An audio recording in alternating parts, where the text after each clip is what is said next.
Buenas, pues ya estamos aquí con Borja Bandera y vamos a hacerle una entrevista, pero como a mí no me gusta presentar a la gente, quiero que se presente él y antes de nada quiero también darle las gracias por haber aceptado mi invitación al podcast, porque la verdad que traer a gente aquí tan cualificada y tan formada y que encima, digamos que combine la medicina junto con el deporte, pues la verdad es que es un lujo. Así que nada, Borja, preséntate, dinos quién eres y cuál es tu historia. Muy bien, pues nada, antes que nada, muchísimas gracias, Carlos, por traerme aquí a tu canal y hasta charlar un ratito. Nada, pues mi nombre es Borja Bandera, soy médico interno residente aquí en Málaga en endocrinología y nutrición, la especialidad de endocrinología y nutrición. Además de esto, pues bueno, me dedico de alguna forma también a mis dos pasiones, que son la nutrición y el ejercicio. Intento entrelazarlos mucho con la medicina.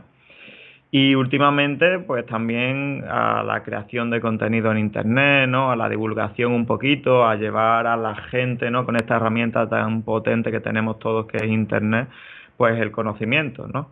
Y además de eso, pues bueno, también intento investigar. Tengo claro que me gusta investigar y que quiero investigar en las áreas de metabolismo, nutrición, ejercicio y demás. Entonces, básicamente eso es un poquito lo que hago. Mi trabajo, digamos que el núcleo de mi trabajo pues es la medicina, a lo que me dedico mi jornada laboral. Cuando voy al hospital pues me dedico a la medicina, pero siempre intento darle ese tinte, ¿no? Especial, de a lo que a mí realmente me gusta, que es el ejercicio y la nutrición, ¿no? Que al fin y al cabo también es medicina, ¿no? Pero como que tal y como está estructurado, queda un poquito fuera y no debería quedar fuera. Deberían ser también pues parte de la medicina más pues, convencional, ¿no? Entonces nada, es una pequeña introducción. Me gusta eso que dices porque al final, digamos que la medicina tiene que empezar por la prevención y lo que decimos de la nutrición y el ejercicio, en definitiva lo que es prevenir enfermedades más que nada y optimizar la salud. Es la base, claro, es la pura base de la salud, nutrición, ejercicio y es pues medicina a fin de cuentas.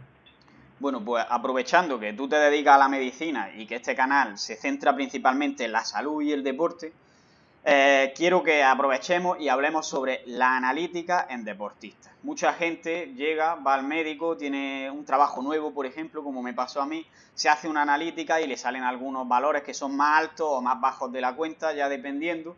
Y muchas veces no sabemos si es por este estilo de vida que llevamos, porque la consideran a otras poblaciones o por qué. Así que explícanos cuáles son los valores que más comúnmente salen alterados en los deportistas. Bueno, pues nada, como tú dices bien, Carlos, esto es una situación muy común y que genera mucho estrés tanto en médicos como en usuarios, ¿no? Como en pacientes o clientes o como lo quieras llamar.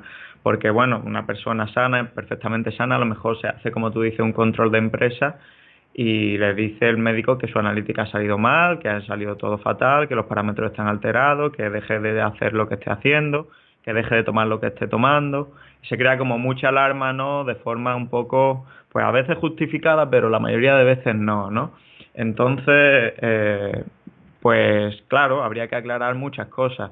Lo primero que habría que aclarar es que esos rangos de normalidad, ¿no? El límite inferior de normalidad y el superior de normalidad de la mayoría de parámetros, que por cierto varían de laboratorio a laboratorio, y en un laboratorio que te hagas en Málaga puede salirte alterada la creatinina y a lo mejor te vas a Bilbao y te sale normal, ¿no? Porque cada laboratorio tiene unos rangos de normalidad diferentes que no suelen variar mucho, pero algo sí que varían. Entonces, pues lo primero que habría que explicar a la gente es que esos parámetros de normalidad pues se hacen en base a estudios, ¿no? Se coge y se dice, a ver, ¿cuáles son los valores normales de creatinina? Y se coge una muestra poblacional, ¿no? Una muestra de la población, una serie de personas de la población que configura la muestra y se miden los valores de creatinina. Después se hacen unos parámetros estadísticos para ver pues, cuáles son los valores medios, los valores, un rango, ¿no? Con unas desviaciones estándar en los que el 95% de la población está incluida en ese rango, ¿no? Eso quiere decir que habrá personas sanas que queden por encima del rango y personas sanas que queden por debajo del rango también. Entonces, Y sobre todo que esos rangos están hechos en personas pues de nuestra población. Y nuestra población en el 60-70% es sedentaria. Eso lo tenemos que entender. Si cogiéramos una muestra de corredores de trail o una muestra de culturistas y hiciéramos esa misma, por supuesto sanos todos, y hiciéramos esa misma determinación, pues saldrían unos rangos de diferencia totalmente diferentes. Entonces, pues hay que entender que los análisis son una aproximación a la realidad, que tienen un margen de error y que esos rangos de referencia pues son eso, margen de referencia en base a una muestra poblacional determinada en la que la mayoría de individuos pues tristemente son sedentarios. Si se hubiera hecho en la población espartana hace no sé cuántos años, pues seguro que eran diferentes a los de la población en España a día de hoy, ¿no? Sí, y después, bueno, pues habría que aclarar, Carlos, varios parámetros, ¿no? Hay muchos y podríamos hablar aquí horas, pero yo creo que nos vamos a centrarnos en los más frecuentes. ¿En cuál quieres? El que tú quieras, empezamos. Bueno, Dinos uno. dime cuáles son los más frecuentes. Quiero hacerte una Vale. pregunta antes y ahora vamos Pues a mira, desarrollar cada uno de ellos. en general, los que más preocupan son la creatinina, ¿no? Los valores de creatinina, las transaminasas, ¿no? La bilirrubina, quizá el ácido úrico también. eh, y no sé si alguno más se te ocurre, pero vaya, suelen ser los que más se elevan, básicamente. Vale, ahora vamos a entrar poco a poco en cada uno de ellos, pero primero quiero que me digas si debemos darle mucha importancia a estas analíticas o no son tan importantes y muchas veces se hacen más que nada por protocolo y no son necesarias para conocer nuestro estado de salud. Es una opinión. Depende, a ver, depende en el contexto en el que nos movamos. Si tú eres una persona que tiene unos síntomas y te encuentras mal, por supuesto la analítica será muy importante que te la haga porque nos va a ofrecer datos. Ahora, si tú eres una persona sana, sin ningún problema físico en el momento actual, pues quizás ya sea más discutible que tengas que hacerte una analítica cada X tiempo para ver cómo está, ¿no? Los típicos chequeos. Esos chequeos a veces son más fuente de estrés, de hipocondrias varias y de otros problemas que una fuente de salud, ¿no? No hay motivo ninguno por el que un chico, por ponerte un ejemplo cualquiera y aleatorio, de 20 años tenga que hacerse una analítica anual, por ejemplo, ¿no? Que se oye muchas veces. Otro tema es que ese chico tenga un problema congénito, que tenga una patología determinada, un problema de salud determinado, entonces pues hablamos de otro tema. Pero esos chequeos tan distribuidos y tan generalizados, pues realmente no aportan demasiado. En Si es a lo que te definitiva, referías. claro, en definitiva que deberíamos tener cierta precaución si nosotros en nuestro día a día nos estamos sintiendo bien, llegamos por lo que digo, por ejemplo, por el trabajo, nos hacen una analítica, nos sale algún valor alterado, no vayas a empezar a pensarte que estás enfermo y empezás a sentirte mal misteriosamente justo después de la analítica cuando ya sabes los resultados, que supongo que es algo común. Que precisamente, exactamente, es lo que le ocurre a muchas personas y estoy harto de verlo, vaya. En definitiva, que habría que tomarlo, digamos, con cierta cautela estos resultados y tener un poco de sentido común. Eso es. Vale, pues ahora vamos a empezar a hablar sobre estos valores que hemos dicho que salen más comúnmente alterados en los deportistas. Y bueno, el primero de ellos, ya hice yo un vídeo explayándome bastante sobre ello, pero es la creatinina, que a mí curiosamente, como tomaba creatina, me salió algo elevado. Así que explícanos de forma muy breve qué es la creatinina y por qué puede salir alterada en los deportistas. Muy bien, pues bueno, la creatinina es una molécula que realmente no tiene ninguna función en el organismo, solo que a nosotros los médicos nos viene muy bien porque nos sirve de forma brillante y de forma muy sencilla para estimar cómo funcionan nuestros riñones. Entonces, lo que tiene que entender la gente es que la creatinina viene de la creatina. La creatina, digamos que es la madre o la molécula madre de la creatinina, pues la creatina sí la produce nuestro organismo. En concreto, pues es una molécula similar a una serie de aminoácidos, en concreto a 3 aminoácidos, y que lo producen a un ritmo bastante constante algunos órganos como hígado, riñones, páncreas y algunos otros órganos. Y esta creatina, ¿no? Esta creatina pues la función que tiene es la de ser un vector de energía. La creatina pues es una molécula a la que se pegan moléculas de ATP y esa creatina pues viaja por todo nuestro cuerpo y se mete en el músculo. Y allí en el músculo es como una moneda de energía muy muy disponible y muy rápida para utilizarla pues en diferentes deportes o en diferentes actividades que, como bien sabrá toda la gente que le gusta el fitness, pues son aquellas que requieren cierta explosividad, cierta potencia, cierta velocidad, ¿no? Pues CrossFit, el tan famoso CrossFit tan de moda, halterofilia, velocidad, deportes de velocidad. Pues en todos esos deportes la creatina, la vía de la fosfocreatina tiene mucho protagonismo. Ahora bien, esa creatina cuando tiene que degradarse, pues se convierte, se degrada por una serie de transformaciones a creatinina. Y esa creatinina es un producto de desecho, que nuestro organismo, pues como todos los productos de desecho, no lo necesita. Al no necesitarlo, ¿qué hace? Los elimina.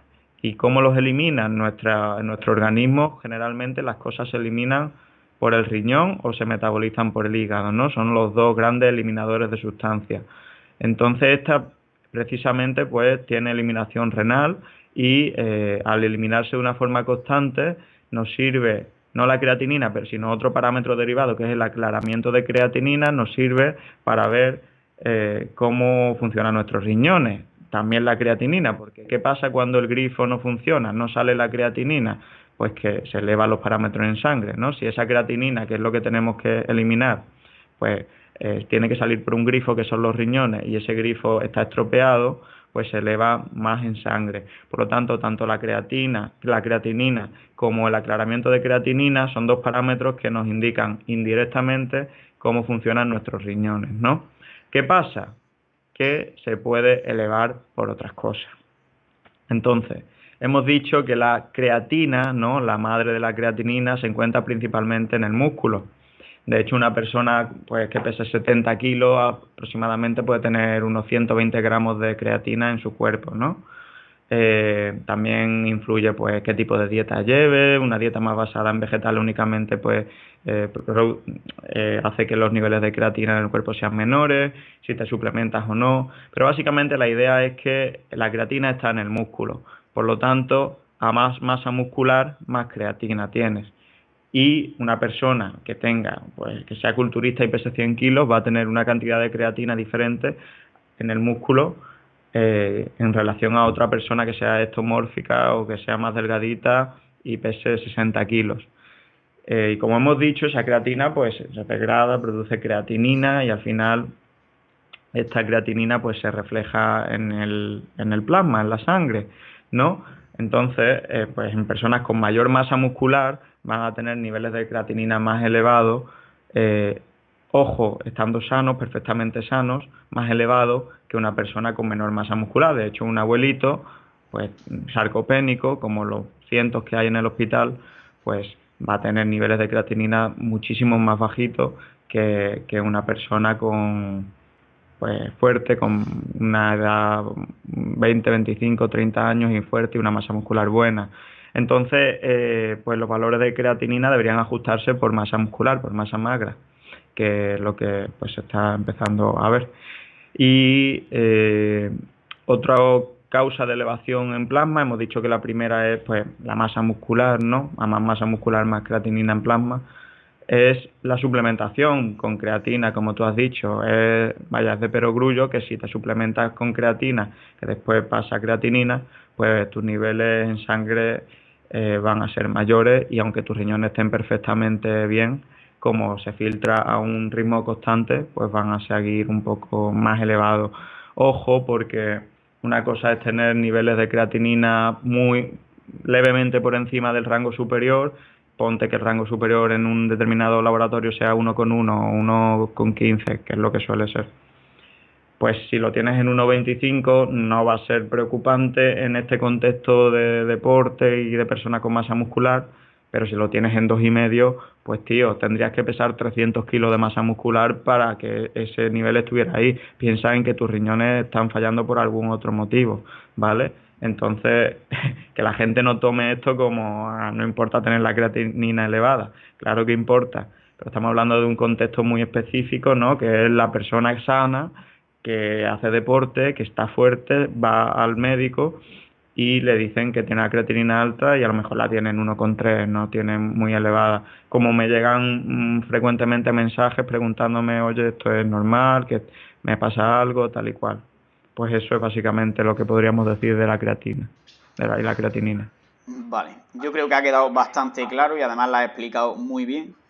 Y ahora vamos a desarrollar más a fondo otros conceptos de los que todavía no he hablado en el canal. Y el primero de los valores que vamos a tratar es el de las transaminasas. Así que voy a ir haciéndote algunas preguntas para que vayamos haciéndolo de una forma que se quede claro. Lo primero es, las transaminasas, ¿qué son? Bueno, pues las transaminasas son enzimas. Enzimas hepáticas, aunque algunas tienen también presencia en otros órganos. Son enzimas y como toda enzima, pues una enzima es una proteína que cumple una función. Y la función de las transaminasas la dice su propio nombre, que es la transaminación, que es mover grupos amino, que son pues una fórmula bioquímica, mover grupos aminos de aminoácido en aminoácido para formar y degradar aminoácidos, ¿no? Que como sabrá pues los que nos oyen son los constituyentes, los ladrillos de las proteínas, ¿no? Entonces, pues la función de las transaminasas es mover aminoácidos de un sitio para otro en los procesos de síntesis y degradación de aminoácidos. Esa es su función, ¿vale? La siguiente pregunta era ¿para qué sirve? Que veo que ya lo has explicado. Y ahora, el nivel que se considera normal en cuanto a transaminasas, ¿cuál sería? Y dinos si afectan algunos factores, digamos, del estilo de vida o no afectan. Vale. Primero, que saber y decir que hay varias transaminasas, que no hay solo las transaminasas, ¿no? Sino que, bueno, podríamos encontrar la GGT por un lado, después la GOT o AST, porque son dos nombres que se le dan a una misma molécula, y después la ALT o GPT, ¿vale? Son las tres principales transaminasas y después, bueno, hay otros parámetros hepáticos, bilirrubina, fosfatasa alcalina, en los que no vamos a entrar ahora. Pero vaya, la GGT, la AST y ALT son las que más suelen alterar en contexto de deportista. Y claro, hay factores del estilo de vida pues que la elevan, ¿no? Principalmente pues deportes de alta intensidad. Primero, por ejemplo, la GOT, ¿no? O la AST, que es lo mismo. Es normal confundirse con la terminología porque es complicada. La GOT no solo tiene presencia en el hígado, también tiene presencia en el músculo, en los riñones, en el cerebro. Entonces, ¿qué pasa? Que cuando hay un esfuerzo físico que implica rotura de miofibrillas musculares, de células musculares, por la simple intensidad del ejercicio, yo que sé, una clase de CrossFit, por ejemplo, pues no hay clase de CrossFit en la que no se rompan algunas miofibrillas musculares, porque por la intensidad de la naturaleza del ejercicio, pues salen a la sangre, ¿no? Porque tenemos una célula que tiene una cosa dentro, cuando esa célula se rompe, pues eso sale afuera, y fuera es la sangre, entonces se eleva en sangre, en ese caso. Después, como hemos dicho que son enzimas que intervienen en la transaminación, es decir, que donde haya ajetreo de aminoácidos, síntesis de aminoácidos, degradación de aminoácidos, pues van a estar ahí las transaminasas echando una mano, pues en determinadas dietas hiperproteicas, también en suplementación con proteínas, también suelen tener las transaminasas un poquito más altas, sobre todo cuando hablamos de consumos de proteínas quizás mucho más elevados de las recomendaciones, ¿no? Que se suelen dar, bastante más elevados. Y eso básicamente son por los motivos de su elevación, ciertos deportes, ¿no? Deportes que impliquen pues más eso, micro roturas musculares, deportes más traumáticos, más orientados pues a deportes de potencia, deportes de fuerza y no tanto con deportes aeróbicos, ¿no? Suelen pues elevar un poquito la transaminasa. Ojo que venimos a lo de siempre, el mismo concepto de siempre, un poquito. Es decir, si los valores límite superior de la normalidad para la GOT y la GPT pues suelen estar rondando los 35-40 unidades por litro.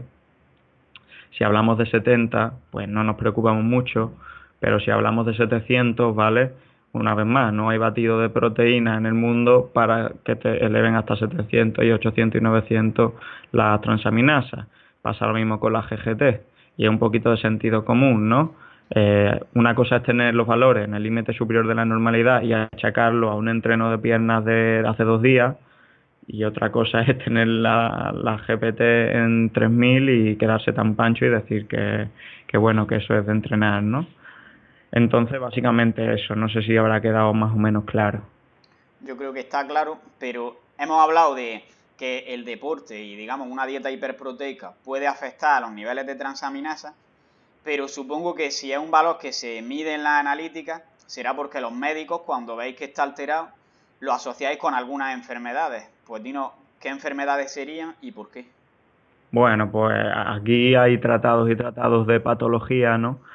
Podríamos hablar, pero bueno, cualquier enfermedad que produzca una inflamación del hígado, ¿no? Puede elevar las transaminasas, una hepatitis, ya sea vírica o de otro tipo, puede elevar las transaminasas. Hay enfermedades de las vías biliares que pueden elevar las transaminasas. Todo lo que produzca la coléstasis, básicamente coléstasis llamamos nosotros a la imposibilidad de las vías biliares de drenar, pues eso, las sales biliares, el contenido biliar al tubo digestivo. También eleva transaminasas. Pues síndromes genéticos también hay que elevar transaminasas. Hoy hemos visto una embarazada que un síndrome hemético, los vómitos típicos del embarazo pero llevados a una intensidad mucho mayor y ha elevado transaminasas. Eh, Hay muchísimas causas, tanto infecciosas, los tumores hepáticos y de las vías biliares elevan las transaminasas, una colecistitis puede elevar transaminasas, en fin, que hay causas y causas y causas. Suelen ser enfermedades graves y que uno de los pilares para diagnosticarla, además de la exploración física, es la analítica. Pero ya te digo que suelen ser enfermedades que elevan las transaminasas por encima de un 500 a un 1000% del límite superior de la normalidad, ¿vale? Y estamos hablando que en deportistas no se suelen elevar más de un 100, 200% por encima de valores, el límite superior de normalidad, ¿vale? Vale, y ahora que sabemos todas estas enfermedades, explícanos un poquito qué síntomas notaríamos en el cuerpo antes de tener la analítica. Buah, pues depende, porque, por ejemplo, hay hepatitis totalmente asintomáticas, pero ya te digo, no tendrían, en general las transaminasas estarían mucho más altas. Después hay hepatitis en los que se produce pues, un síntoma muy característico en el paciente, que es la ictericia, que es ese color amarillento tipo Simpson, ¿no? Que se da en la piel y pues en las escleras de los ojos, muy típicamente. Y bueno, pues también otro tipo de síntomas en función de qué enfermedad sospechemos, ¿no? Si hay enfermedades de la vía biliar, pues a lo mejor también se produce prurito, cuando ya una persona está en insuficiencia, prurito es picor, y cuando está una persona en insuficiencia hepática, pues son otros síntomas mucho más graves, hasta meterte en encefalopatía hepática, la persona está pues más decaída, con una capacidad cognitiva muy disminuida, confusa. Vaya, que son enfermedades graves que se diagnostican y que no es otro contexto totalmente diferente al de una persona pues deportista y sana que no consuma esteroides androgénicos anabolizantes. Ojo, porque otro de los efectos secundarios de los esteroides pues pueden ser estas hepatitis a veces fulminantes, y en este caso pues hablaríamos de lo que estamos hablando, de las causas graves y no de las causas de deportistas. Pero ojo, estamos hablando aquí de personas deportistas naturales. En ningún momento estoy metiendo por medio los esteroides porque doy por hecho de que lo que vamos a hablar hoy es en personas que no utilizan anabolizantes hormonales, que también están muy de moda y se usan a diario por un montón de personas. Eso es innegable, pero tienen otras connotaciones analíticas, clínicas, bioquímicas diferentes, y si quieres, pues en otro momento podemos hacer una charla de esteroides y sus efectos. Pero no lo estoy, ahora mismo es diferente, ¿vale? Lo que me estoy centrando en simplemente alteraciones pues causadas por el entrenamiento, la suplementación de una persona estándar deportista. Me parece correcto porque al final es a las personas que va dirigido el contenido. Y bueno, son en general síntomas, por lo que veo, que se notan bastante. Que en general nos vamos a sentir mal y vamos a saber que algo nos está pasando. Pero esto es si tenemos las transaminasas elevadas. Pero ¿pasaría algo si las tenemos por debajo de los niveles normales? Pues no, generalmente no pasaría nada. De hecho, hay algunos trabajos, yo recuerdo que mi profesor de digestivo en clase nos comentó un trabajo en el que se relacionaba el nivel de transaminasas con mortalidad por cualquier causa, es decir, bueno, era un estudio observacional, como suelen ser todos estos estudios, y relacionaban pues los niveles de transaminasa con la mortalidad por cualquier causa. Y él decía que las transaminasas cuanto más bajas mejor, porque no realmente tenerlas bajas pues no se ha demostrado que sea malo ni que cause ninguna enfermedad. Simplemente pues hasta sería una variante más en la analítica. Vale, creo que ha quedado bastante claro ya sobre las transaminasas, bastante claridad al asunto. Y ahora vamos a pasar al siguiente valor, que vamos a hablar sobre la urea. Los tengo aquí apuntados. Y vamos a hacer las mismas preguntas más o menos, la misma estructura. Entonces, empieza por contarnos qué es la urea. Nada, pues de la urea no hay tanto que decir, realmente aquí vamos a terminar mucho antes. La urea básicamente es el producto de degradación de las proteínas, ¿no? El nitrógeno de nuestro cuerpo pues al final termina convirtiéndose en urea, que es una forma que tiene nuestro organismo de eliminar pues el desecho de las proteínas o lo que no nos sirve de las proteínas, ¿no? El nitrógeno ureo en sangre, el BUN que se ve en la analítica, el Blood Ureic Nitrogen, que básicamente es eso, es a urea y es la forma que tiene nuestro cuerpo de eliminar nitrógeno y se eleva, pues ¿cuándo se va a elevar? Se va a elevar cuando aportemos una cantidad de nitrógeno superior a la que nuestro cuerpo es capaz de eliminar, ¿no? Entonces, pues tú sabes que las proteínas, ¿no? El balance nitrogenado, pues obviamente debe ser positivo para ganar una ganancia de masa muscular, pero a veces nos pasamos de positividad y buscamos un balance nitrogenado súper positivo, mucho más de lo que nuestro cuerpo puede utilizar en pos de la ganancia de masa muscular, ¿no? Entonces, pues esto es siempre un equilibrio. Nuestro cuerpo tiene unos requerimientos proteicos que son dinámicos, que varían en función de, por ejemplo, el tipo de ejercicio que hagamos. No son los mismos los de un runner que corra 5 kilómetros al día que el de un atleta de los CrossFit Games. Por supuesto, por el desgaste, la ruptura muscular, el turnover proteico, digamos que pues sería como un Ferrari que gasta muchísimo más, ¿no? Y que es mucho más gastoso, más caro en todos los niveles, pues comparándolo con un Seat Ibiza, ¿no? Sin denostar a nadie ni a ningún tipo nada de tipo de ejercicio, pero es un ejemplo.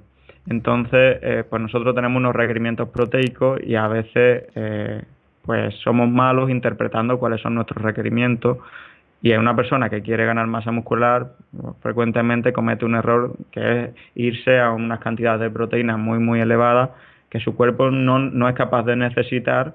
Este tipo de personas sobreestima lo que está entrenando, o sea, sobreestima el estímulo que le está dando a su músculo, a su cuerpo, y lo que hace pues básicamente aportar más nitrógeno del que necesita. Hemos visto que esto no tiene realmente ningún beneficio. Tampoco hemos visto que si no se te va mucho la cabeza y no te vas a 4 y 5 gramos por kilo de peso sea negativo a medio o largo plazo. Tampoco hemos visto eso. Quiero decir que consumos de hasta 2 gramos, 2 gramos y medio pues se han demostrado seguros. Pero es que no tienen ningún beneficio, es que estás tirando el dinero a la basura, ya sé si, y los suplementos a la basura. Entonces, pues en este desbalance, ¿no?, de nitrógeno entre los requerimientos y los aportes, pues personas que aportan más, pues van a tener niveles de urea más elevados en sangre, básicamente se relacionan con el consumo de proteínas, ¿vale? Entonces, pues en dieta perdóname. Pues entonces en dieta hiperproteica pues los niveles de urea van a ser más elevados. Pero, ¿qué te digo? A ver, lo que quiero que me entiendas es lo de los requerimientos, ¿no? Y el aporte. Imagínate que una persona toma 1,5 gramos de proteína por kilo de peso y entrena 5 veces al día intenso. Entrena todos los grupos musculares a una intensidad fuerte. Y otra persona toma esa misma cantidad de proteína, pero se va a pasear al paseo marítimo 30 minutos 3 veces a la semana. Pues entonces, en el primero a lo mejor no tiene unos niveles de urea elevados, pues su cuerpo está utilizando las proteínas que se le dan de una forma adecuada, y el segundo sí, ¿vale? Es lo que quiero que tenemos unos requerimientos de proteínas que son dinámicos y varían diariamente, varían en función del ejercicio realizado y de un montón de parámetros, y que tenemos que jugar con esas necesidades. Ya está, es lo que tendría que decir de la urea. Básicamente el producto de desecho de las proteínas. Cuando comemos muchas más proteínas se elevan más en sangre. ¿Es negativa? Pues siempre que tengas una función renal buena y siempre que no te excedas demasiado, no ha demostrado pues mucha negatividad, por así decirlo. Y igual que antes, ¿con qué enfermedad asocian los médicos unos valores altos o bajos de urea? Insuficiencia renal y todas las causas de insuficiencia renal. Si estás deshidratado porque te has ido al desierto del Sáhara y has estado sin beber 3 días, pues probablemente hayas entrado en una insuficiencia renal prerrenal, que se llama, por deshidratación. No le llega sangre a los riñones y el riñón se deteriora, se seca, como dicen muchos pacientes. Sube los niveles tanto de creatinina, porque recordamos de la charla anterior, la creatinina se filtra por los riñones, como están ahora pues fastidiados no se filtra, y sube los niveles de urea porque la urea también se elimina con la orina, ¿no? Entonces, pues un tumor renal, una glomerulonefritis, que es una enfermedad inflamatoria del riñón, pues una piedra que esté obstruyendo los uréteres, cualquier causa de enfermedad renal, ya sea prerrenal, postrenal o renal, puede elevar la urea y la creatinina, que son los dos parámetros, urea, creatinina y aclaramiento de creatinina, digamos los 3 parámetros que utilizamos para ver cómo funcionan nuestros riñones. Vale, y bueno, ya hemos hablado de que influye en los niveles de urea tanto el consumo de proteínas como la actividad, digamos, porque vamos a utilizar más las proteínas si tenemos una actividad más intensa a lo largo del día, pero ¿hay algún factor más que afecte a estos valores, aparte de si tiene una enfermedad renal? ¿Hablamos de urea y creatinina? Bueno, vamos a centrarnos en la urea, que ya hemos hablado sobre creatinina. Pues realmente a mí lo que se me ocurre ahora es eso, es que la urea es, después por supuesto hay enfermedades metabólicas muy raras, ¿no? En las que pues algún factor de una vía metabólica determinada se escacharra, que sí producen elevaciones de urea y de otro tipo de productos nitrogenados, pero estamos hablando de cosas totalmente rarísimas y que no sirven a la población general. Para la población general se tienen que quedar con lo que hemos explicado, ¿vale?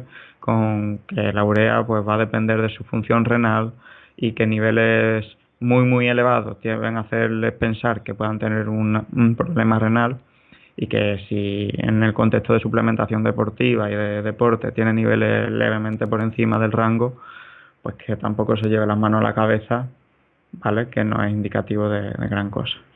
Vale, y igual que antes, ¿qué síntomas notaríamos si tuviésemos una enfermedad renal? Bueno, pues una enfermedad renal también puede ser silente hasta etapas muy avanzadas, ¿no? Silente te Pero refieres a que no nos silente daríamos cuenta, ¿no? que no da la cara, claro, que cursa en silencio, ¿no? Pero bueno, cuando un deterioro renal está muy avanzado, que una enfermedad renal muy avanzada, pues se dispararían diferentes parámetros analíticos, porque el riñón es el grifo del cuerpo que elimina pues un montón de cosas. Pues parámetros como los iones se podrían ir hacia arriba, pues el calcio, el fósforo, el sodio podrían elevarse. Bueno, pues podrían producir también otras alteraciones derivadas del acúmulo de sustancias nitrogenadas, como otra vez picor, alteraciones mentales. Recuerdo que el riñón es también un órgano endocrino y que produce vitamina D, pues hipovitaminosis D, se podría producir también pues un hiperparatiroidismo secundario, vaya, alteraciones relativas al defecto de síntesis de determinadas hormonas que se producen en el riñón. Bueno, pues ya te digo, son muchísimas las cosas y yo creo que tampoco es cuestión de asustar a nadie, pero son síntomas que son fácilmente diagnosticables con cualquier analítica, ¿no? Una enfermedad renal instaurada, pues haciéndote una analítica se puede diagnosticar, gracias a Dios. Es muy diferente a lo que estamos hablando, que es tener niveles de urea o creatinina levemente aumentados, ¿vale? Vale. Y por último, ya hemos hablado sobre elevar los niveles. Si los niveles los tiene elevados, ¿habría algo malo en tenerlos demasiado bajos?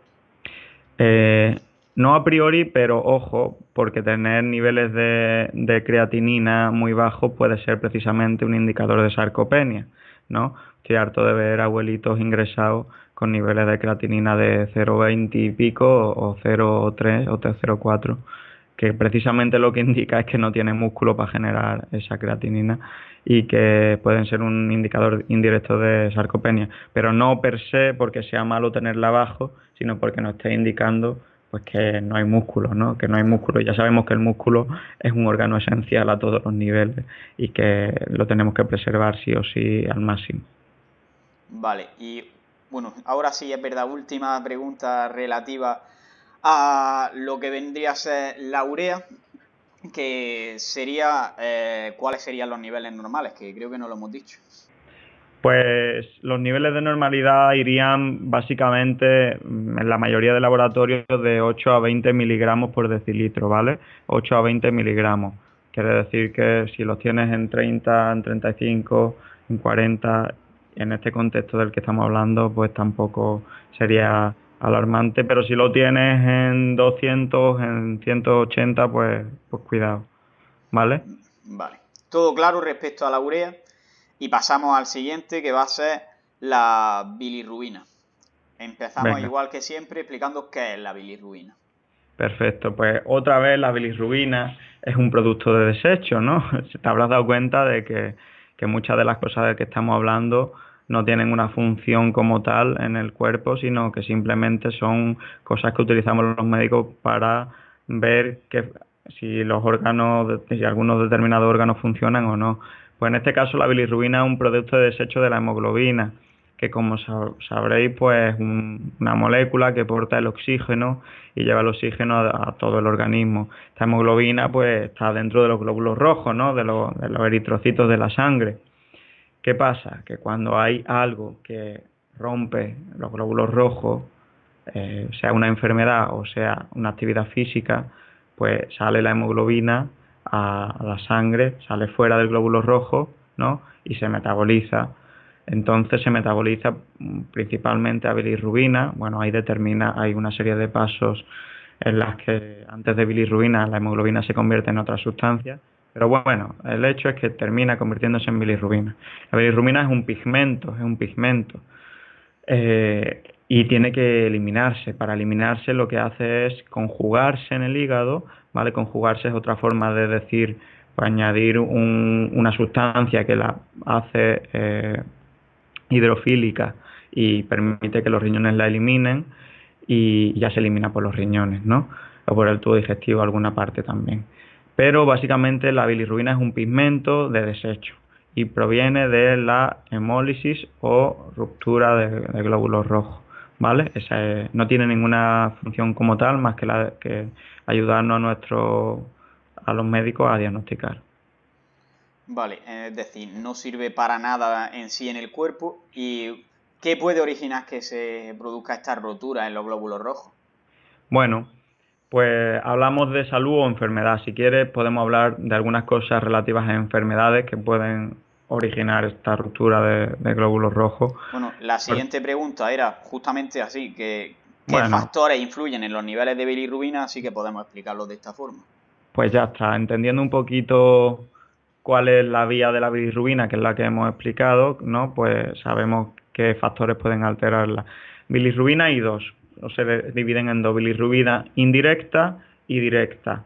Cuando no está conjugada la bilirrubina, es decir, se ha roto el eritrocito, ha salido la hemoglobina, se ha convertido en bilirrubina y está dando vuelta por la sangre, es indirecta, bilirrubina indirecta. Cuando la bilirrubina indirecta llega al hígado y le pone el hígado, las enzimas del hígado, un glucurónido, un grupo determinado que hacen que puedan ya eliminarse, pues bilirrubina conjugada o directa. Entonces tenemos bilirrubina directa o conjugada y bilirrubina no conjugada o bilirrubina indirecta. Sabiendo eso, pues bueno, una anemia hemolítica en el que pues hay enfermedades en las que se producen anticuerpos que van contra el glóbulo rojo como si fueran lanzas o flechas y lo rompen, lo hemolizan, ¿no? Pues elevaría la bilirrubina indirecta, ¿no? Todo lo que sea perder sangre o romper sangre elevaría la bilirrubina indirecta, ¿no? También una cirugía, pues un sangrado, también podrían elevar la bilirrubina indirecta o ahora hablaremos de deportes en los que se produzcan microtraumatismos repetidos como puede ser una maratón o puede ser un Ironman. No, el contacto repetido son microtraumatismos que a lo largo del tiempo pues va produciendo pequeñas hemólisis y va a elevar la bilirrubina. Igual que un entrenamiento intenso de fuerza, de crossfit, de halterofilia, también puede elevarla. Después la bilirrubina directa pues se eleva cuando hay causas, ya sean congénitas o adquiridas, en las que esa bilirrubina conjugada hepática pues no se puede eliminar. Por ejemplo, pues un tumor de vías biliares, un tumor hepático o una colecistitis, una coledococistitis, algunos síndromes algunos síndromes como colangitis esclerosante primaria, algunos síndromes raros como el síndrome de Dubin, síndrome de Rotor, son síndromes raros, pero básicamente suelen ser indicativos de procesos hepáticos, de enfermedades hepáticas, ¿no? Los oyentes se tienen que quedar con que deportes o actividades que impliquen microtraumatismos repetidos, Ironman, maratones, carreras de trail muy largas, carreras de ultradistancia, clases de crossfit brutales, artes marciales, todo lo que implique un microtraumatismo repetido puede elevar la bilirrubina.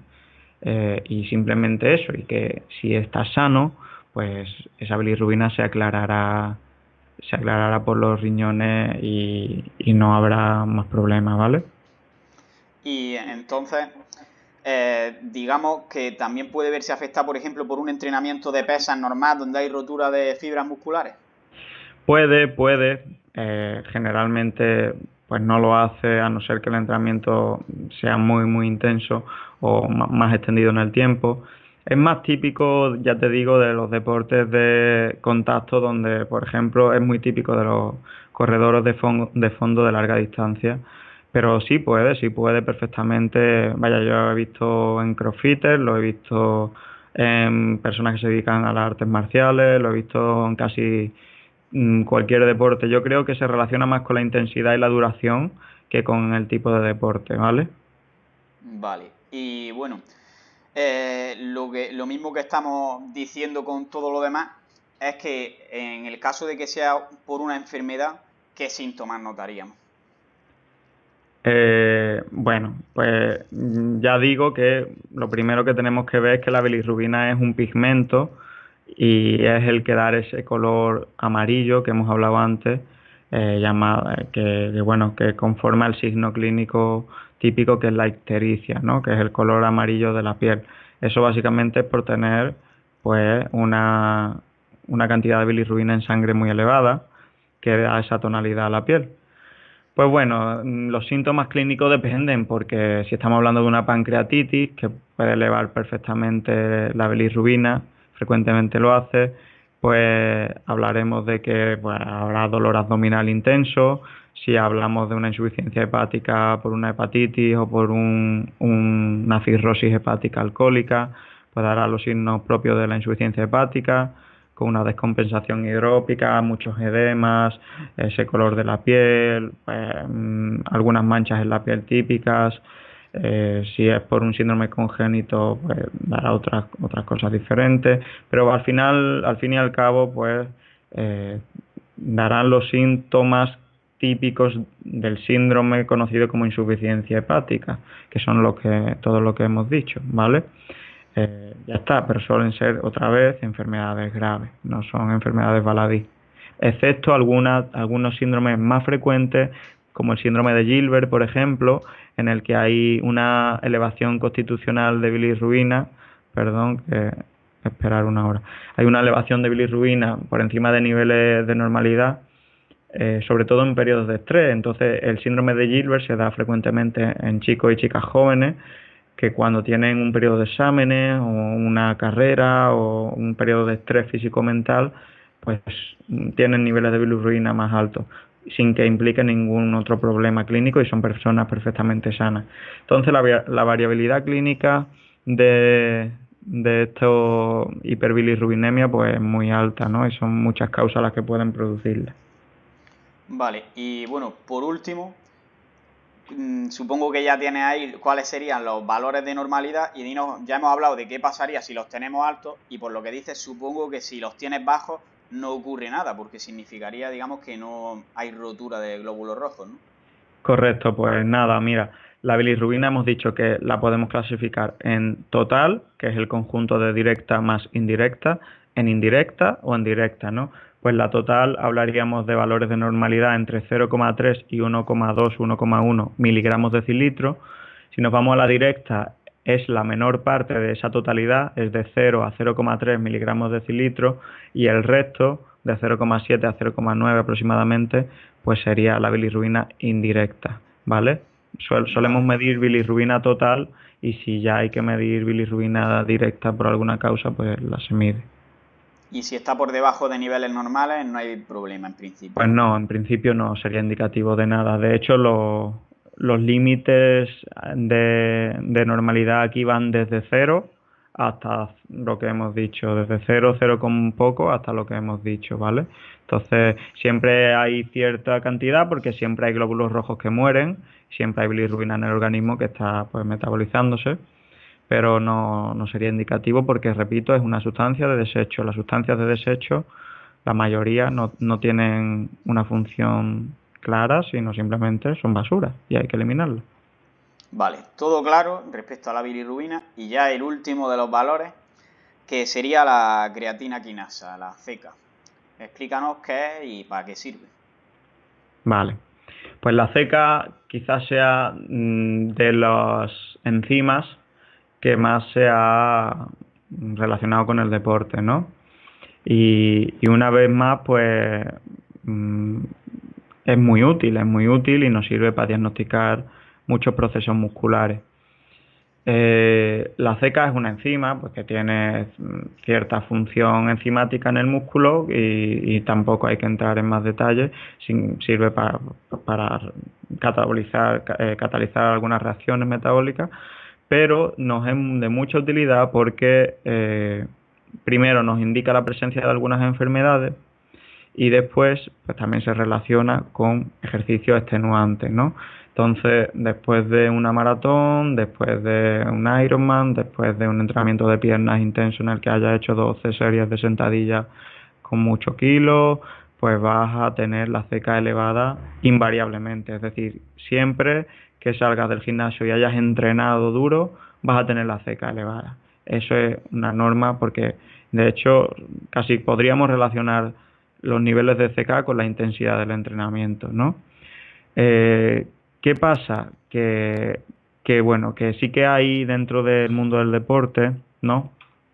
Hay un espectro clínico, un cuadro clínico, que es la rhabdomiólisis, la habrás oído hablar seguro, que sí que es peligrosa, Entonces, se suele dar sobre todo en personas no entrenadas o desentrenadas durante un periodo de tiempo, que empiezan a tope, ¿no? Empiezan a tope, llevan sin entrenar un año y empiezan pues crossfit, pero a máximo, ¿no? Al máximo nivel, sin filtro.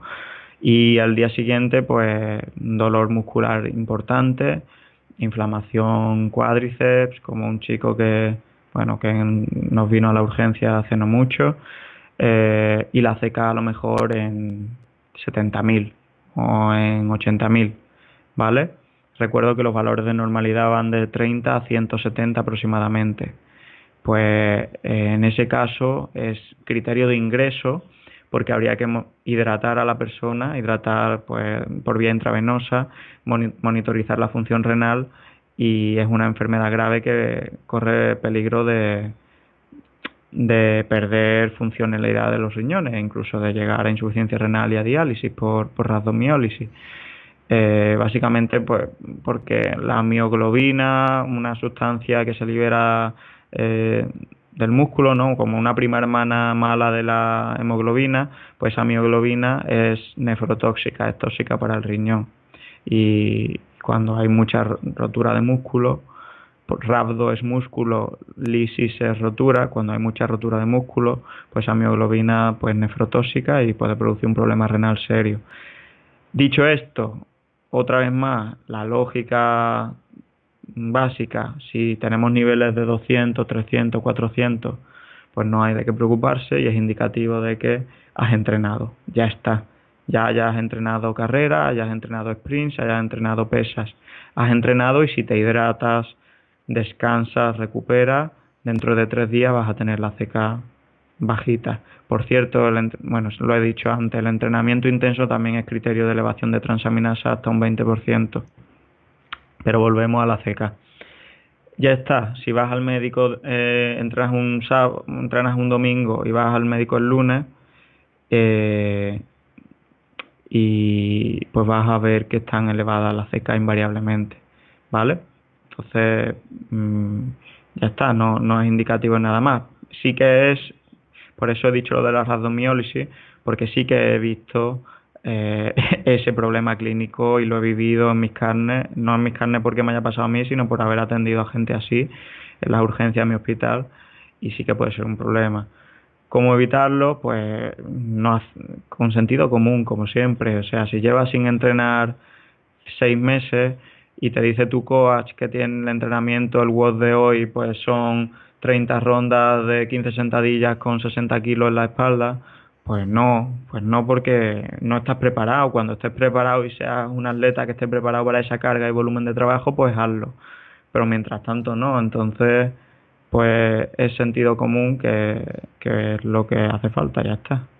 En resumen, lo que siempre recomendamos en este canal, que es que no haga una subida muy grande de golpe de la carga de entrenamiento, porque tanto a nivel, digamos, de los huesos, los músculos, como a nivel, como estamos viendo, de la creatina quinasa, puede ser perjudicial, ¿no? Claro, sí, es que además que no tiene ningún beneficio y lo único que tiene son riesgos, ¿no? La gente, pues en vez de a lo mejor llevar una constancia y entrenar 4 veces a la semana progresivamente escalando la intensidad, pues lo que tiende mucho a eso, ¿no? A sobreesfuerzos puntuales, a comerse el mundo en un entrenamiento que le pasa factura y después a tirarse 2 semanas sin entrenar, que es precisamente el patrón equivocado, ¿no? El patrón equívoco. Así que eso es básicamente. Bueno, y has mencionado la rhabdomiólisis, pero ¿hay alguna otra enfermedad que se relacione con unos niveles alterados de la creatina quinasa? ¿Y cuáles serían los síntomas? Sí que la hay. A ver, por encima, es decir, por encima, más allá de los niveles superiores de normalidad, estarían todos los derivados de daño muscular. Nos encontramos frecuentemente personas alcohólicas, personas indigentes, postradas en la calle, ¿no? Que lo trae la ambulancia y llevan a lo mejor 24 horas, o personas demenciadas también, y llevan 24 horas sin moverse. Pues ese postramiento produce elevación de la CK y pueden producir rhabdomiólisis. En una cirugía, ya sea cardíaca, ya sea una cirugía abdominal, en cualquier cirugía que haya rotura muscular, ¿no? Que haya que romper planos musculares o disecar planos musculares, se elevará la CK y se puede elevar mucho. Y son factores que también pueden confundir, ¿no? Si te han a lo mejor operado pues no sé, de cualquier operación y te hace una analítica 2 días después, pues te va a salir alta y no lo puedes atribuir no sabes a qué atribuirlo, si a lo mejor a que has entrenado, a que está alta por la cirugía. Y después por debajo hay otras enfermedades relacionadas con la atrofia muscular que también produciría disminución del ACK y son síndromes musculares que producen, o neuromusculares mejor dicho, que producen pues una atrofia muscular y en definitiva son síndromes muy dramáticos como ELA o algunas otras enfermedades congénitas que básicamente producen, pues uno de los parámetros diagnósticos son disminución del ACK hasta niveles muy bajitos y cursarían pues con debilidad muscular extrema, tanto así que en algunos síndromes pues los pacientes mueren con 20 años porque por la musculatura respiratoria no tira y se ahogan o simplemente no pueden andar con edades muy precoces. Son síndromes muy catastróficos, ¿no? No estamos hablando de que puedan malinterpretarse o mal diagnosticarse porque son síndromes muy catastróficos y muy evidentes. Vale. ¿Vale? Yo creo que está bastante claro ya respecto a la analítica en deportistas prácticamente todo. Así que para acabar la entrevista, sé que estás bastante formado en temas relacionados con el ayuno intermitente, la cetosis, etcétera. Entonces, yo ya tengo también un vídeo hablando sobre el ayuno intermitente, que es el típico vídeo que todos tenemos en nuestro canal, pero vamos a centrarnos más en uno de sus beneficios, que es la autofagia, que poca gente conoce. Así que vamos a empezar hablando sobre qué es esto de la autofagia. Bueno, muy concretamente, yendo al grano y tampoco sin extendernos en parafernalias fisiológicas ni mucho menos, pues nuestro cuerpo, ¿no? Pues tiene células, tiene tejidos, tiene órganos que están en un movimiento constante, están creándose y destruyéndose constantemente, ¿no? Igual que, pues, yo qué sé, en una casa se cambian de vez en cuando los muebles, entra comida nueva y se tira otra comida, hay un dinamismo, ¿no? Están, pues, creándose proteínas y destruyéndose proteínas. Entonces, pues, no sé, la autofagia, por poner un símil, imagina un coche, ¿no? Que te lo compras el día 1 y no le cambias ninguna pieza nunca. ¿Cómo estará cuando cumpla 30 años? Pues estará muy deteriorado. Sin embargo, si ese mismo coche, ese Mercedes, cuando se deterioren algunas piezas vas cambiándoselas, vas cambiando el aceite, la correa de distribución, el motor, tal y cual, pues a lo mejor llega a los 30 años y está un poquito mejor con el desgaste habitual de tener 30 años, pero está mejor.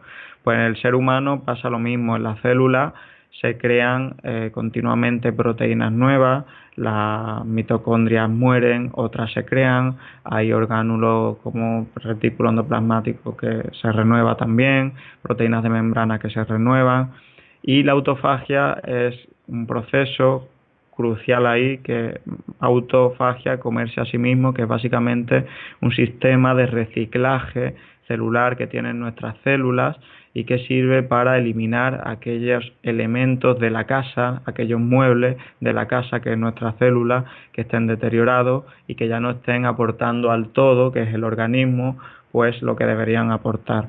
Entonces nuestro cuerpo, que es muy inteligente y muy poco egoísta, ¿no? Y siempre favorece al todo, pues lo que hace es premiar ese reciclaje y decidir, ¿no?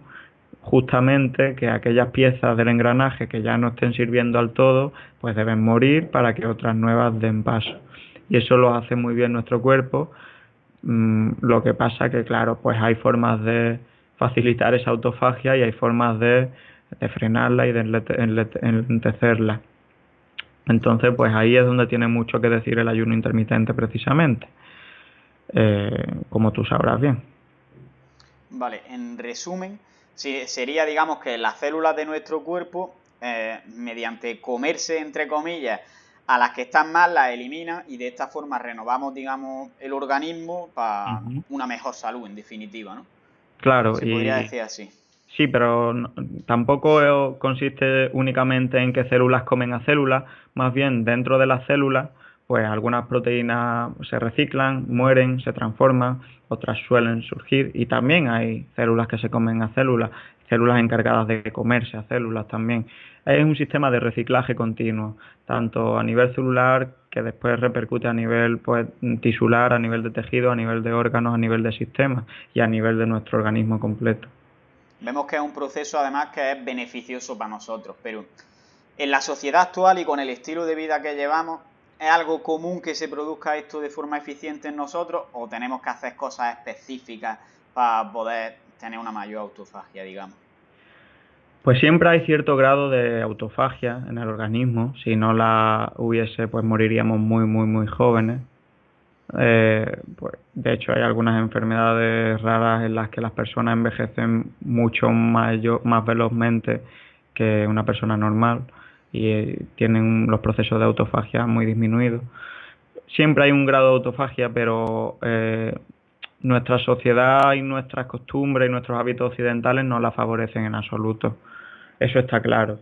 Entonces, por eso, pues últimamente se ha puesto de moda pues tanto la restricción calórica, el ayuno intermitente. Es una forma de restaurar de alguna manera el equilibrio que hemos perdido debido a nuestra dieta occidental de comer cada 3 horas, de dormir poco, de estar estresado la mayor parte del día.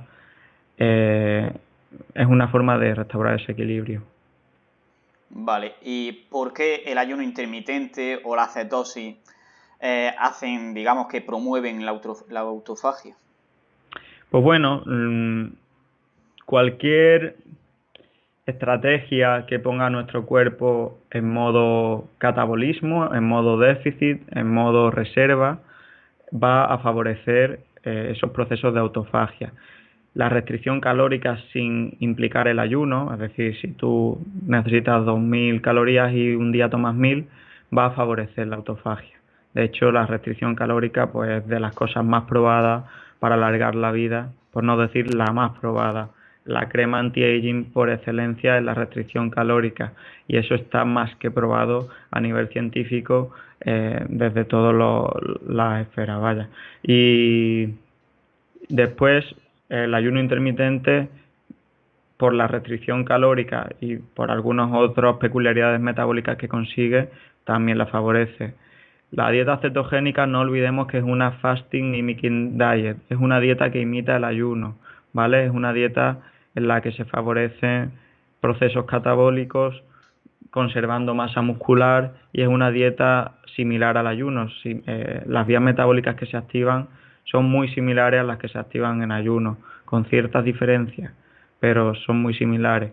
Entonces, básicamente, pues es como ayunar sin ayunar, para que nos entendamos. Y también favorecen pues esos procesos de autofagia. ¿Qué no lo favorece? Pues no lo favorece los ultraprocesados, no lo favorece comer cada 3 horas, no lo favorece ese surplus calórico diario que tenemos y no lo favorece pues el estrés, la cronodisrupción, el mal descanso, pues son todos factores que sin duda alguna van a interferir con ese proceso de reciclaje tan esencial para que nuestras células prosperen y siga el todo funcionando de forma eficiente, ¿no? Bueno, y no lo has dicho, pero supongo que el hecho de hacer ejercicio también lo favorece, ¿no? Claro, el hecho de hacer ejercicio también favorecería de todas los procesos de autofagia, de reciclaje celular y, por supuesto, también es uno de los factores que van en pro del ejercicio, ya sea ejercicio aeróbico, ejercicio de resistencia, ¿vale? Pero por supuesto que sí. Vale, ¿y qué beneficios tendría la autofagia? Hemos dicho que es buena para nuestra salud, pero que es un reciclaje, digamos, de nuestras células, pero ¿por qué? ¿Qué beneficios tenemos eso en la práctica? Bueno, en la práctica básicamente es que tus sistemas van a funcionar mejor, porque la autofagia es algo que ocurre a nivel celular, pero lo que ocurre a nivel celular pues se transmite de alguna forma a nivel de los tejidos que conforman esas células, a nivel de los órganos que conforman esos tejidos y a nivel de los sistemas de órganos que conforman esos órganos, ¿no?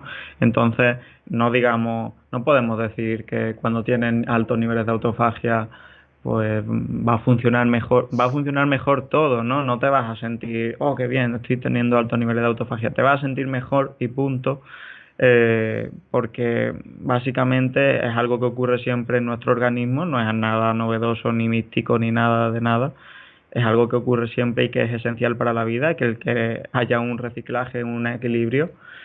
Lo que pasa es que algo que hemos tenido siempre, que es la restricción calórica, ciertos periodos de ayuno, eh, ciertos periodos de restricción de carbohidratos, algo que hemos tenido siempre, pues lo hemos perdido, entonces hemos perdido ese equilibrio, ¿no? La autofagia pues es algo intrínseco a nosotros y básicamente es algo muy lógico, ¿no? Que es que nuestras proteínas, nuestro sistema, nuestras células, nuestros órganos y sistemas se renuevan porque son dinámicos y nuestras células dentro de 11 años son totalmente diferentes, ¿no? No queda ni una célula igual, excepto la del sistema nervioso y pocas más. Pero es que nos renovamos cada cierto tiempo. Si esa renovación ocurre y ocurre bien, pues vas a durar más y vas a vivir más y tus órganos van a ser siempre más jóvenes, por así decirlo. Si esa renovación no ocurre, pues la palmarás antes y tus órganos se deteriorarán antes y tu sistema nervioso se demenciará antes y tu sistema digestivo pues pronto enfermará antes. En definitiva, todo funcionará peor y serás más proclive a enfermar. Pero no podemos decir la ventaja es esta concreto o te vas a sentir así. No sé si me entiendes, Sí, si me estoy explicando. sí, en resumen, digamos que es como una revisión de nuestro cuerpo y cambiarle las piezas que están mal. Al final es lo mismo que un Exactamente. coche o que cualquier equipo, para que se entienda bien. Esa sería una buena analogía, una buena metáfora. Es la ITV de nuestro organismo, ¿no? Hay personas pues que esa ITV, pues no tienen que cambiar muchas cosas y hay otras personas que sí, que tienen que cambiar muchas otras piezas. Y siempre que se puedan cambiar, ¿no? Siempre que haya ese reciclaje, pues las cosas van a ir bien. Pero en el momento en el que las piezas que no funcionan se vayan acumulando, pues van a haber vías moleculares dañadas y en definitiva células dañadas que no cumplen su función y al final pues va a favorecer la enfermedad mucho. ¿Y la autofagia tiene algún inconveniente, ya sea porque, digamos, no se haga bien o porque tengamos un exceso de autofagia? Bueno, pues siempre que hay un mecanismo en el organismo hay enfermedades que lo llevan al extremo y enfermedades que disminuyen ese mecanismo, ¿no? Pero seguramente pues haya alguna enfermedad rara que desconozco que favorezca una autofagia, una mitofagia, una apoptosis masiva, ¿no? Eh, mm, pero realmente nuestro cuerpo está muy regulado, ¿no? Y porque, es decir, tú porque quieras incrementar la autofagia al máximo, no vas a poder conseguirlo porque eso cómo se haría, cómo incrementarías tú, por ejemplo, tus niveles de autofagia, cómo lo harías tú, Claro. pues con restricción Tienes calórica, que ¿no? no comer, vaya. Claro, ¿y Y qué estás haciendo ocurriría? ejercicio todo el Que día, que te comerías y mueres al punto. final. Exactamente, a eso quiero llegar. Entonces es que nuestro organismo es más inteligente que nosotros, ya está. Y, Entonces solo tenemos que hacerle un poco de caso, escucharlo un poco y tener sentido común. Entonces es eso, básicamente, Carlos. y Tampoco en la habría... sociedad actual, además, tendemos más a que haya poca autofagia a que haya mucha, para decirlo de forma simple. Por supuesto, pero si es que es muy difícil, es muy difícil. ¿Quieres hacer ayuno intermitente y desayunas con tus compañeros? Pues al final es que casi que te vas a tomar algo en la cafetería. ¿Quieres saltarte el almuerzo? Ya está ahí tu madre con las lentejas preparadas. ¿Quieres, vas fuera con tu novia y no quieres tomar nada? Pues al final te vas a tomar un helado o lo que sea. Es muy difícil porque todo va en tu contra, ¿no? Y comemos socialmente, todo el ocio que tenemos, excepto el ocio deportivo, pues va aparejado a comer. Entonces es muy difícil y eso lo sabe todo el mundo, ¿no? Es muy complicado.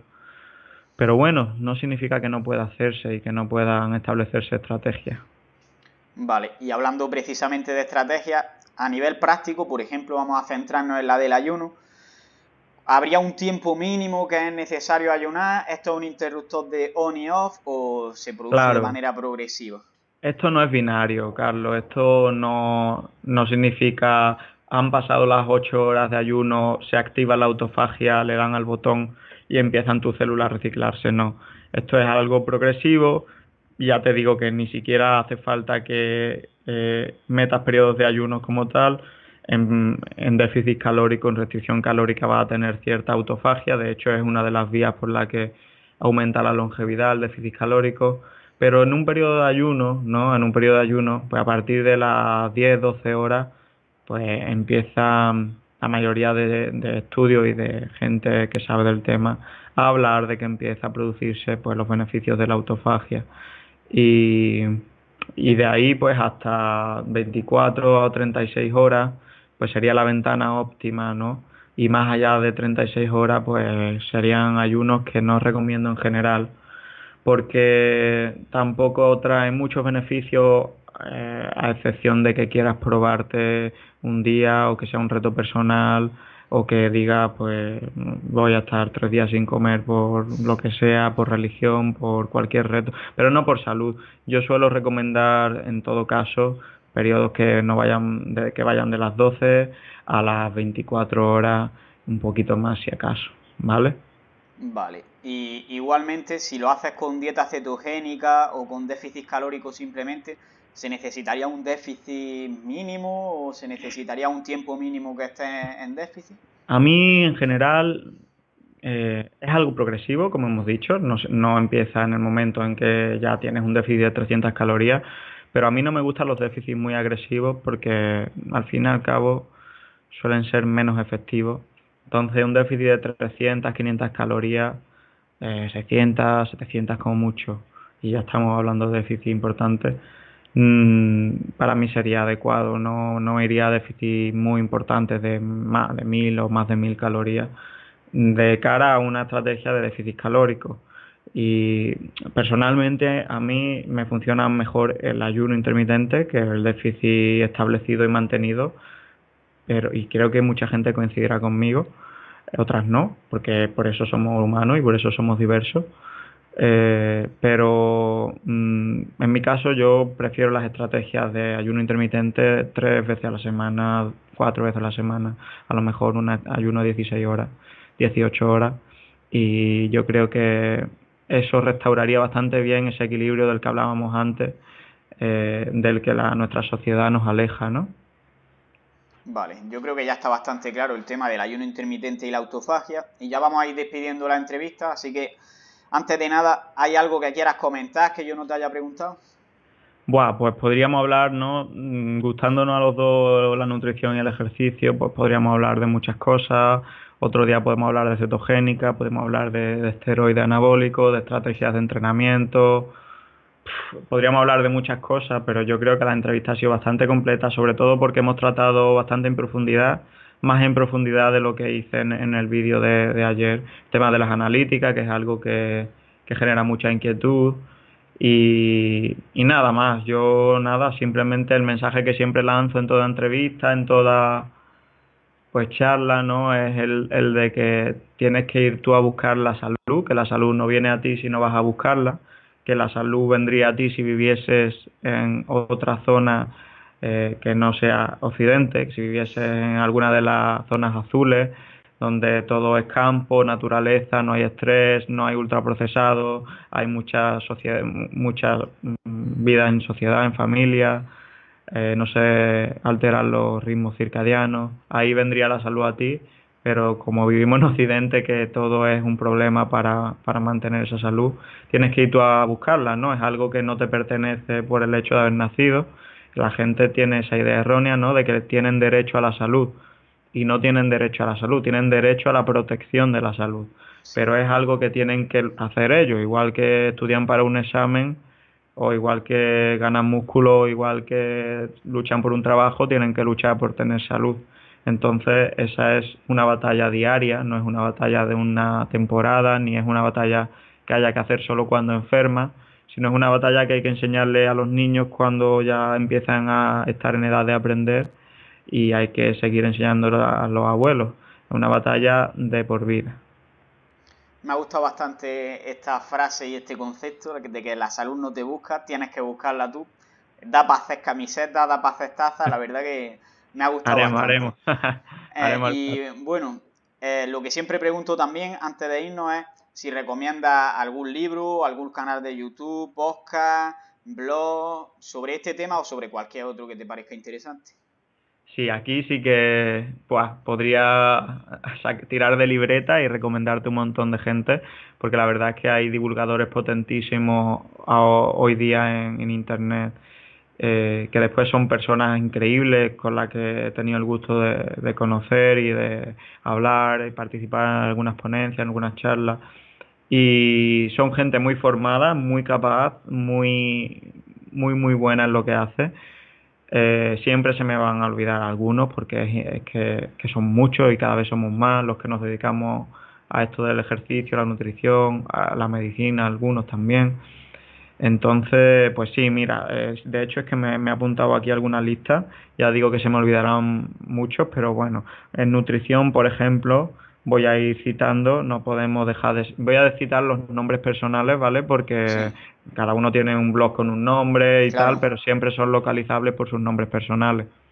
Entonces, en nutrición no podemos dejar de seguir a Carlos Río con su movimiento Real Food, que es esencial y ha hecho mucho bien en esta sociedad, y seguirá haciéndolo y seguro que consigue un montón de cosas como ya está consiguiendo. A Paloma Quintana, también muy buena en nutrición y una gran divulgadora, tanto por redes como de forma presencial. Miguel Gorriz es también un chico dedicado, un nutricionista excelente, dedicado sobre todo a deportistas de resistencia, un crack también. Miguel Florido, más dedicado a deportistas de fuerza, por eso te digo que cada uno tenemos un perfil Claro. y eso es lo que nos enriquece, ¿no? Al final a todos. Sergio Espinar, también dedicada a nutrición en la mujer, nutrición en CrossFit. Después tenemos a Ismael Galancho, dedicado a ejercicio, a fisiología del ejercicio, a hipertrofia. Tenemos a Eneco, a Bazman, también un crack en hipertrofia, además muy joven, que tiene mucho que decir y va a dar mucho que hablar. Lo tendremos Fitness, por aquí pronto también, por cierto. bien, pues me alegro mucho porque lo vale mucho y es muy buena gente. Después, pues, Fitness Real, que todavía no he tenido el placer de conocer en persona, ¿no? Pero bueno, que conoceré seguro en una de estas. El archiconocido Power Explosive, David Marchante, pues que ya es pues, una institución aquí en el mundo del deporte, ¿no? Después tenemos a Felipe Isidro, que es un maestro pero enorme en el mundo del ejercicio físico. Juan Ramón Heredia también.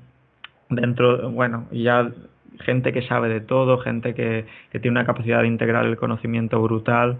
Pues mencionaría a Walter Suárez Carmona, ¿no? Que se mueve sobre todo por Facebook, pero que es un sabio del siglo XXI. Y como no me voy a olvidar de él, a Marcos Vázquez, que para mí es pues uno de los que me hizo enamorarme de este mundo y que siempre lo recordaré como tal y siempre se lo agradeceré por eso. Así que nada, ahí seguro que la gente que nos escucha tiene para apuntar y para obtener material gratuito, pero por meses, porque esta Sí. gente se dedica a la divulgación y, y eso es un tesoro que no sabemos apreciar, el tener tantos profesionales de forma disponible, creando contenido a diario. Así que Vale. nada, Carlos. Bueno, para acabar, dinos cuáles son tus objetivos y dónde podemos seguirte, encontrarte, etcétera. Que lo dejaré de todas formas abajo en la descripción.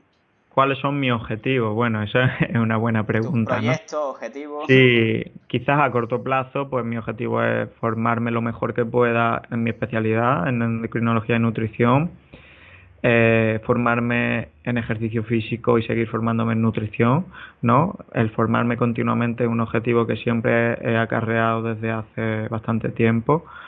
Terminar la tesis, primero empezarla y después terminarla, que lo haré pronto, eso a corto plazo.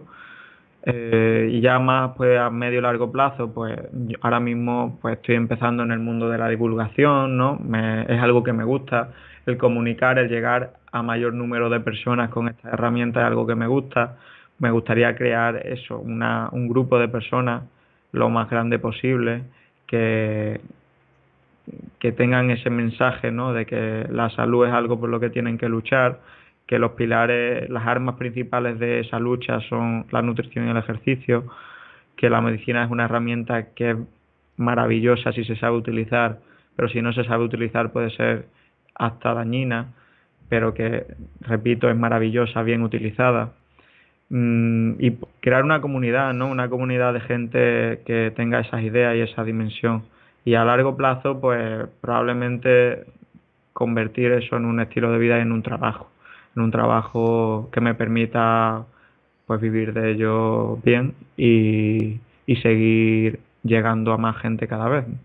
Sería, esos serían mis planes, por decirlo. Me gusta tener metas, siempre hay que tener metas, siempre hay que tener objetivos. Es importante, pero tampoco me gusta tener sobre todo objetivos cercanos que son los que construyen los objetivos a largo plazo al final, ¿no? Pero si te pierdes los objetivos a largo plazo, al final no actúas hoy y lo que va a llevarte más cerca de lo que quieres es lo que hagas hoy, lo que hagas esta tarde. Esta entrevista o esta infografía o entrenar ahora que me voy a entrenar, esas son las pequeñas cosas que al final construyen las grandes, ¿no? Pues yo creo que está bastante claro. Y bueno, no nos has dicho dónde podemos seguirte, encontrarte, tu Instagram, tu Facebook, lo que sea. Pues nada, yo soy fácilmente localizable por mi nombre, Borja Bandera. Mi Instagram se llama Bandera Empodera. Mi Twitter se llama Borjawi con WY. En Facebook me encontráis como Borja Bandera y en YouTube en mi canal me encontráis como Borja Bandera. Intento crear contenido de forma constante. Es difícil con mi trabajo por las guardias y porque es un trabajo pues un poco especial en cuanto a horarios, pero intento hacerlo lo mejor posible y seguro que encontráis algo allí de vuestra utilidad en alguna de mis redes. Y nada, es un placer pues, estar aquí charlando este ratito. El placer es mío y cuenta conmigo para la comunidad esa que quieres crear y cualquier cosa que te haga falta y espero que sigamos colaborando. Claro que sí, espero que no sea la última entrevista y que podamos vernos en persona pronto. Pues Eso nada, espero. Carlos, un fuerte abrazo. Muchas gracias, un saludo y a seguir creciendo. Ah, sí.